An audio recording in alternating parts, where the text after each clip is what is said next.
మన అభిప్రాయాలను చెప్పడానికి, ప్రజా సమస్యల్ని ప్రభుత్వ దృష్టికి తీసుకురావడానికి, ఒకరితో ఒకరు అనుసంధానం అవడానికి, ప్రభుత్వాన్ని ప్రశ్నించడానికి ఇది ఒక శక్తివంతమైన వేదిక. కానీ మనం గుర్తుంచుకోవాల్సిన ఒక ముఖ్యమైన విషయం ఉంది.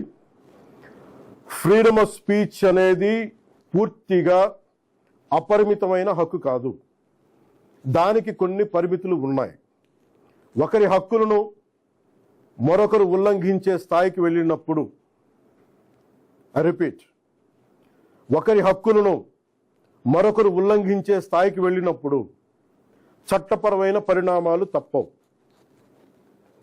భారత రాజ్యాంగంలోని ఆర్టికల్ 19 క్లాస్ 2 ప్రకారం దేశ సమగ్రత, జాతీయ భద్రత, ప్రజాశాంతి, మర్యాద, నైతిక విలువలు, పరువు నష్టం, నేరాలకు ప్రేరేపించడం వంటి అంశాల్లో రీజనబుల్ రిస్ట్రిక్షన్స్ ఉన్నాయి.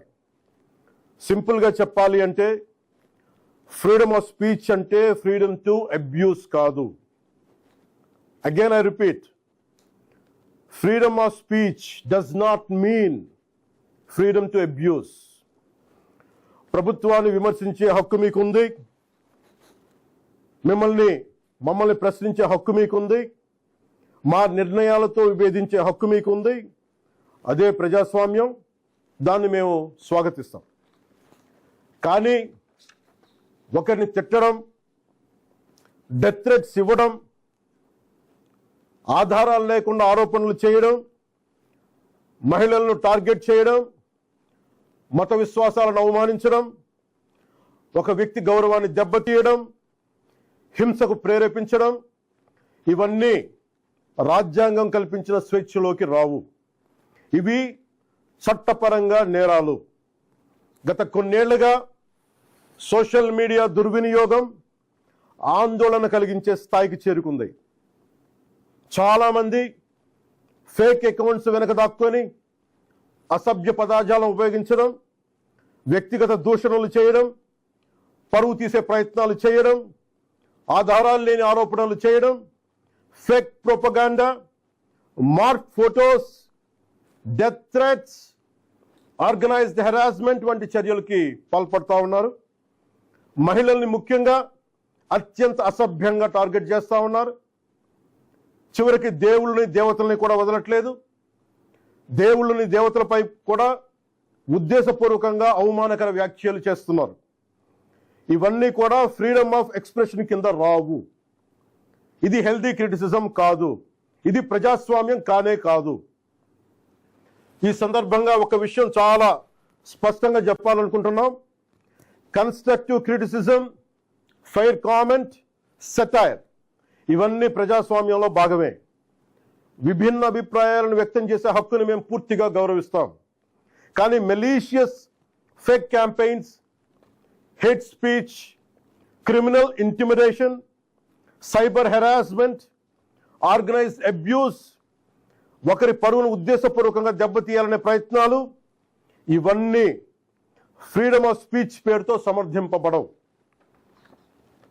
ఇంకో విషయం చాలా స్పష్టంగా చెప్తున్నాం. నేరస్తులకి, నేరానికి కులం లేదు, మతం లేదు, రాజకీయ పార్టీ లేదు.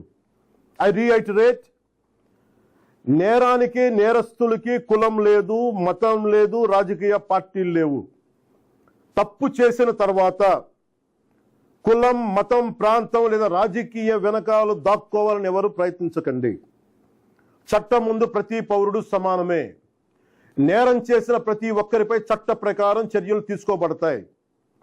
సోషల్ మీడియా దుర్వినియోగం వల్ల ఇబ్బందులు ఎదుర్కొంటున్న ప్రతి ఒక్కరికి ఈ సందర్భంగా నేను ఒక మాట చెప్తా ఉన్నాను. మీరెవ్వరూ ఒంటరి వారు కాదు. మీకు ప్రభుత్వం అండగా ఉంటుంది. డిప్యూటీ చీఫ్ మినిస్టర్ ఆఫీస్లో సోషల్ మీడియా దుర్వినియోగానికి సంబంధించిన ఫిర్యాదులు స్వీకరించేందుకు ప్రత్యేక వ్యవస్థని ఏర్పాటు చేయబోతున్నాం. స్క్రీన్ షాట్స్, లింక్స్, వీడియోస్ లేదా ఇతర డిజిటల్ ఎవిడెన్స్తో ఫిర్యాదు చేయవచ్చు.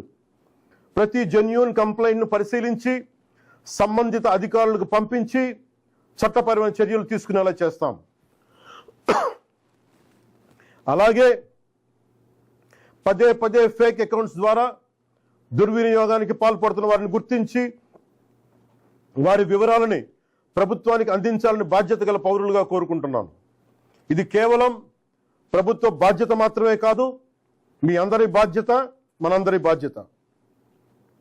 ఇలాంటి నేరాలకి పాల్పడిన వారిపై భారతీయ న్యాయ సంహిత BNS, భారతీయ నాగరిక్ సురక్షా సంహిత BNSS, ఇన్ఫర్మేషన్ టెక్నాలజీ యాక్ట్ 2000 మరియు ఇతర సంబంధిత చట్టాల ప్రకారం కఠినమైన చర్యలు తీసుకుంటాం. కేసు స్వభావాన్ని బట్టి BNS section 351 death threats, criminal intimidation, anonymous threats. BNS section 352 ఉద్దేశపూర్వక అవమానాలు, గొడవలకు ప్రేరేపించే వ్యాఖ్యలు. BNS సెక్షన్ 353 తప్పుడు సమాచారం, రూమర్స్, పబ్లిక్ మిస్చీఫ్ కి దారితీసే పోస్టులు. BNS సెక్షన్ 356 డిఫమేషన్, వ్యక్తి పరువుకు భంగం కలిగించడం. BNS సెక్షన్ 79 మహిళల గౌరవాన్ని దెబ్బతీసే వ్యాఖ్యలు లేదా చర్యలు. BNS సెక్షన్ 299 మత విశ్వాసాలను, ఏ మతమైనా కానీ, BNS సెక్షన్ 299 మత విశ్వాసాలను ఉద్దేశపూర్వకంగా అవమానించడం. BNS సెక్షన్ 196 వర్గాల మధ్య విద్వేషాన్ని రెచ్చగొట్టే చర్యలు. Information technology act sections 66C and 66D fake accounts, identity theft, online impersonation. Information technology act section 67 obscene లేదా అసభ్యకరమైన ఎలక్ట్రానిక్ కంటెంట్. అవసరమైతే information technology act section 69A ప్రకారం చట్టవిరుద్ధమైన ఆన్లైన్ కంటెంట్ పై కూడా చర్యలు తీసుకునే అవకాశం ఉంది. ఈ వ్యవస్థని మరింత బలోపేతం చేయడానికి ప్రత్యేక టాస్క్ ఫోర్స్ని ఏర్పాటు చేస్తున్నాం. సైబర్ క్రైమ్ పోలీస్ మరియు ఇతర లా ఎన్ఫోర్స్మెంట్ ఏజెన్సీస్తో కలిసి పనిచేస్తూ సోషల్ మీడియాలో జరిగే నేరాలపై చాలా వేగంగా చర్యలు తీసుకుంటాం.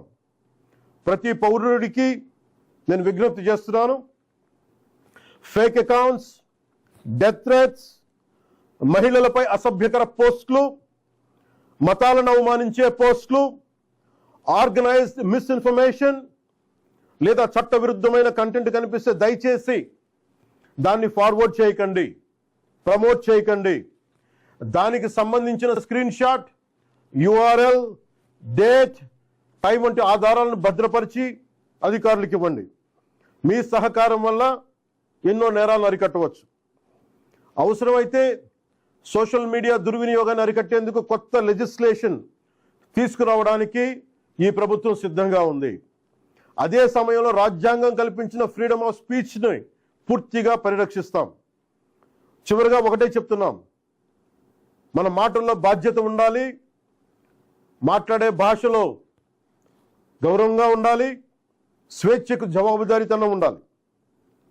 సోషల్ మీడియా మనుషుల్ని కలిపే వేదిక అవ్వాలి, విడదీసే వేదిక కాకూడదు.